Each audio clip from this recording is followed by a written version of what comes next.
Today we're breaking down one of the biggest cryptocurrency failures in internet history. If you've been online in the last 3 years, you've probably heard about Logan Paul's cryptozoo disaster. But here's what most people don't know.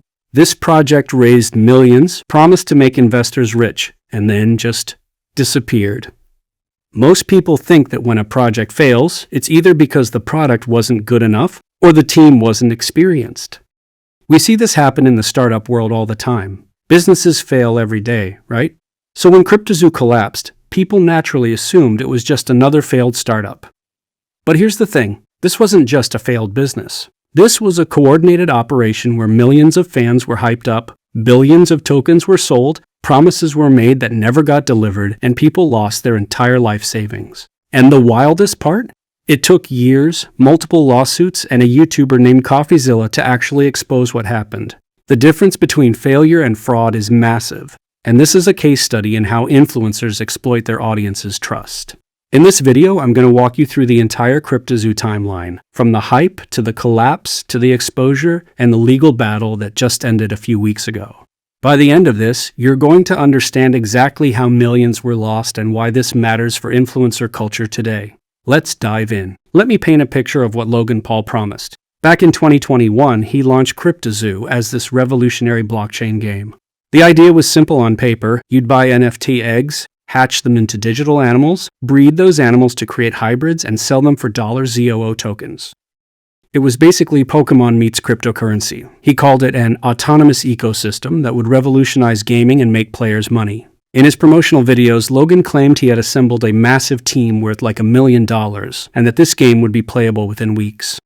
He showed clips of gameplay that looked polished and professional. He told his followers, millions of them, that this was a legitimate investment opportunity. Investors, thinking they were getting in on the ground floor of the next big thing, started buying NFTs and $ZOO tokens like crazy. In the first few weeks alone, they raised millions. Here's the critical part. The gap between what was promised and what was delivered was absolutely insane. The game that was supposed to be playable within weeks, it never launched. The professional massive team? Most of them were either conmen or people with criminal records, as Logan later admitted. When the first version of the game finally came out months later, it was mocked for literally using stock images from Adobe Stock. This is when people started realizing something was very, very wrong. But it gets worse, because what happened next was an actual cover-up, and that's when everything spiraled out of control. Fast forward to December 2022. This is where the narrative shifts completely. A YouTuber named Steven Findays, and known online as Coffeezilla, who specializes in exposing cryptocurrency scams, started digging into cryptozoo. And what he found was absolutely damning. He released a 3-part documentary series that went absolutely viral. In this series, Coffeezilla showed proof that developers had not been paid for their work. He revealed that none of the promised features had actually been implemented. He exposed that Logan had allowed the co-founders, Eduardo Ibanez and Jake Greenbaum, to buy massive amounts of $ZOO tokens at low prices and then immediately sell them for huge profits. This is called a rug pull in crypto terms. He also showed that Logan was heavily marketing this to young people, some of them teenagers who didn't understand what cryptocurrency was. Coffeezilla compiled years of tweets, screenshots, and evidence showing that Logan knew the project wasn't delivering. When Coffeezilla released these videos, they absolutely exploded. Millions of views. The crypto community was losing it. Mainstream media picked it up. This is the moment when cryptozoo went from a failed project to a potential fraud case. What's important to understand is that Coffeezilla didn't just make accusations, he provided receipts. He showed actual conversations, actual transactions, actual evidence.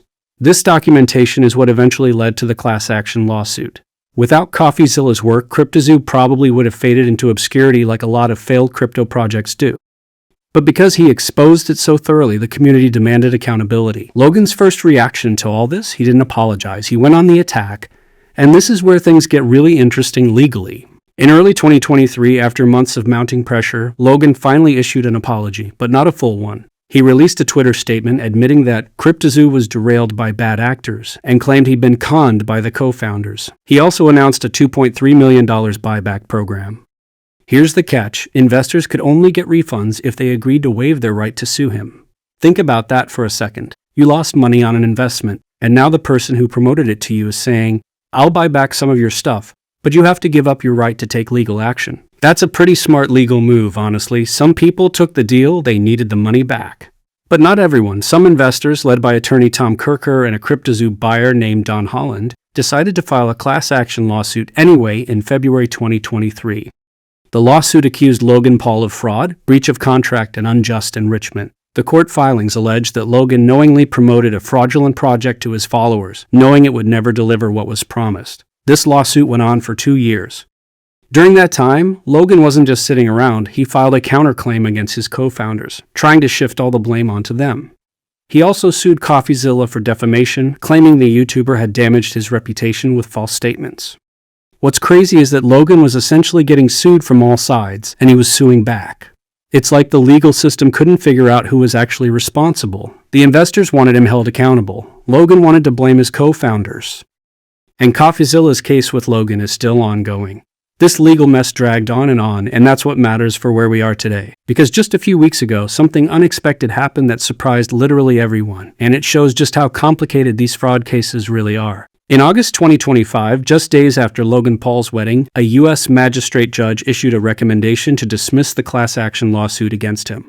Then in October 2025, a federal district judge reaffirmed that decision. The case was officially dismissed.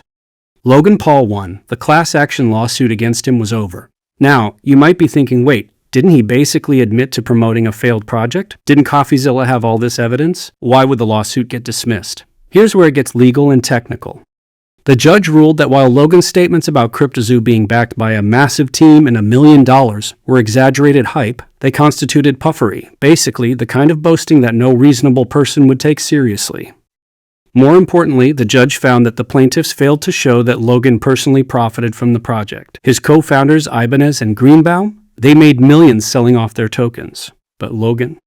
The judge's ruling noted that Logan never sold the $ZOO token and didn't make money directly from the project. The plaintiffs couldn't prove he personally enriched himself. This is the legal reality. There's a huge difference between a failed project and fraud. Fraud requires intent to deceive and personal benefit. If you can't prove Logan knew it would fail and that he intentionally deceived people for personal gain, then legally it's just a failed business. And that's exactly what the court decided. But here's where it gets interesting. Just because the lawsuit was dismissed doesn't mean the story is over. And it doesn't mean Logan got away with this clean. The cryptozoo dismissal is significant, but not in the way Logan thinks it is. Yes, he legally won, but what the case actually reveals is how broken the system is when it comes to influencer-promoted cryptocurrencies. This isn't the first time we've seen this. Logan's brother Jake Paul got caught promoting SafeMoon and had to pay $400,000 in an SEC settlement. Celebrities like Lindsay Lohan, Soulja Boy, and Lil Yachty were charged by the SEC for promoting tokens without disclosing they were paid endorsements. These influencers are using their massive platforms to promote financial products that most of their audiences don't understand, and the consequences have been devastating. What makes cryptozoo different is the scale.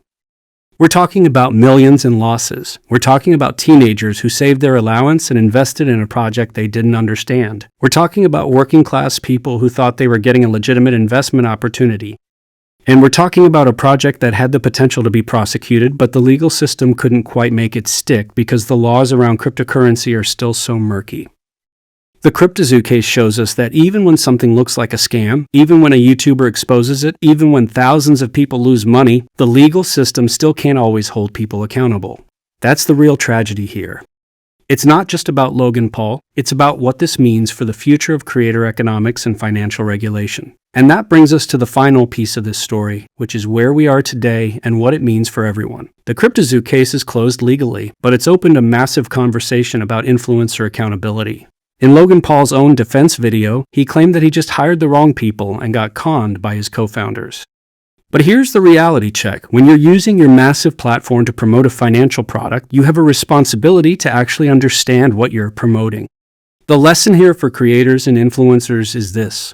If you're going to promote cryptocurrency, NFTs, or any financial product to your audience, you need to do actual due diligence. You need to understand what you're talking about.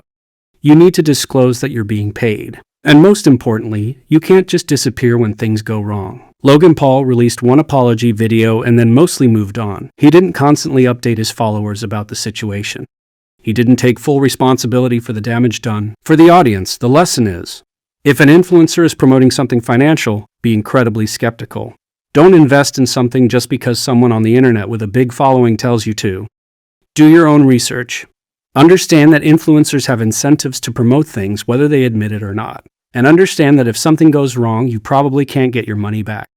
The cryptozoo case, even though it ended in legal dismissal for Logan, has become a cautionary tale for the entire creator economy. It shows the wild west of influencer finance, and it highlights why we need better regulation, better disclosure, and better accountability from creators who have massive platforms. So that's the complete story of cryptozoo, from the hype, to the exposure, to the legal battles, and finally to the dismissal. Even though Logan won the lawsuit technically, he didn't really win. His reputation took a massive hit. Thousands of people lost money. And the entire situation revealed how broken our systems are when it comes to influencer-promoted financial products. What's insane to me is that 2 years of legal battles could have been avoided if Logan had just been upfront from the beginning. If he had said, "Hey, I'm investing in this project, there are risks, I can't guarantee the game will launch," people would have respected that. But instead, he hyped it up like it was guaranteed to be amazing, and when it failed, he tried to run away from it. This is the reality of creator culture in 2025. Massive platforms, millions of followers, and sometimes not a lot of responsibility. But every time something like this happens, people wake up a little bit more to what's really going on behind the scenes. Thanks for watching. If you learned something, drop a like. If you want more breakdowns of internet drama and financial controversies, hit subscribe. And let me know in the comments. Do you think the lawsuit should have gone differently? Should Logan have been held more accountable? I want to hear what you think. Drop your thoughts down below, and I'll see you in the next video.